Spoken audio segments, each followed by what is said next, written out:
Olá pessoal, tudo bem? Eu espero que sim.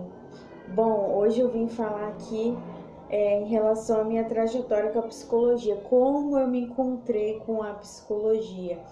Bom, para dar início eu vou ter que falar um pouquinho do meu passado, da minha adolescência, porque eu era uma aluna que eu era muito insegura, não conseguia prestar atenção nas aulas, não tinha concentração, então eu me tornei uma aluna assim muito insegura com relação ao futuro, né?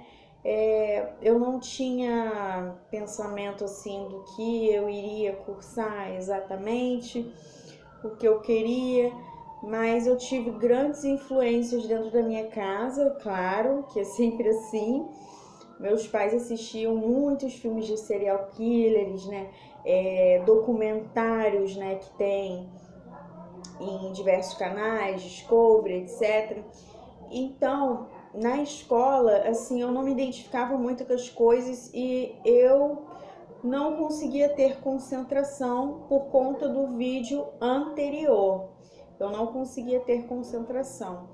Então, eu fui formada no CIEP 166, o CIEP de Nova Iguaçu. E assim, eu fui muito bem tratada lá, né? Apesar do CIEP ter uma difamação ali em cima dele, que os CIEPs não são bons, eu tive uma boa experiência, porque os professores viam a minha dificuldade e eles tentavam, assim, de todas as formas me incentivar. E muitas das vezes eu passava até de série por causa desse reforço positivo que eles tinham em cima de mim. Mas com 19 anos eu ainda não tinha concluído os meus estudos e, graças a Deus, uma pessoa muito importante apareceu na minha vida, que era uma bibliotecária, e ela me ofereceu o espaço, né, para mim poder conhecer o espaço daquela biblioteca, daquela escola, de um CIEP. E eu pensei, gente, mas eu odeio leitura, né? E ela tá me chamando para a biblioteca, mas eu vou ir. Foi assim que ela me apresentou o livro da psiquiatra Ana Beatriz. Acredito que você já conheça, né? Autora do livro Mentes Perigosas. Deixa eu dar uma olhada aqui na minha colinha.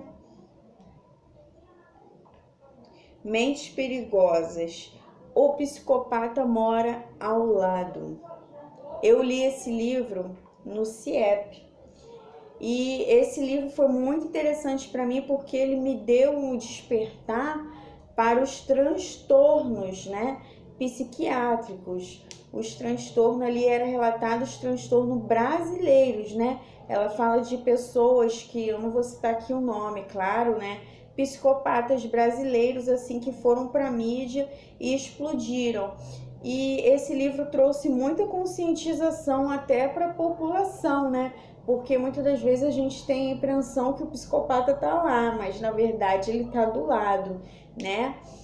E foi daí que eu tive um insight. Eu falei, gente, eu amei isso, transtornos. Cara, é isso que eu quero para mim, eu quero trabalhar com transtornos mentais, eu quero trabalhar com transtornos de personalidade. E foi assim que eu me encontrei para a psicologia, né? Foi dessa forma que eu tive insight para ir para esse lado da psicologia. Foi o que mais me atraiu, foi os transtornos mentais.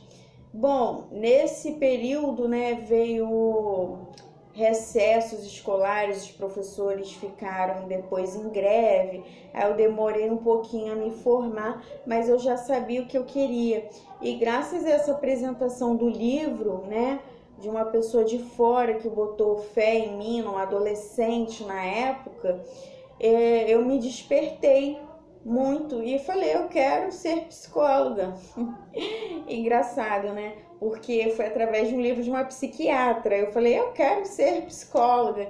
E daí eu comecei a pesquisar muito pela internet, pelo Google. É claro que o Google dá um recorte sobre alguns transtornos. Nem tudo você tem acesso ali no Google, né? Claro. É um acesso assim acadêmico, a nível acadêmico, não tem no Google, né? Quando você entra na universidade, você percebe isso. E foi muito bom para mim, né? Esse livro marcou muito a minha vida, né? Tanto que eu tô aí até hoje na área de psicologia, tô perto de me formar, graças a Deus. E depois disso eu fui me incentivando. Aí eu comprei um livro de psicanálise no sebo, vou até mostrar o livro aqui. Foi esse livro aqui que eu comprei na época, com 19 anos eu comprei ele. E a técnica e a prática de psicanálise, na época era volume 2, eu não achei o volume 1 no sebo, né? De Ralph R. Grinson.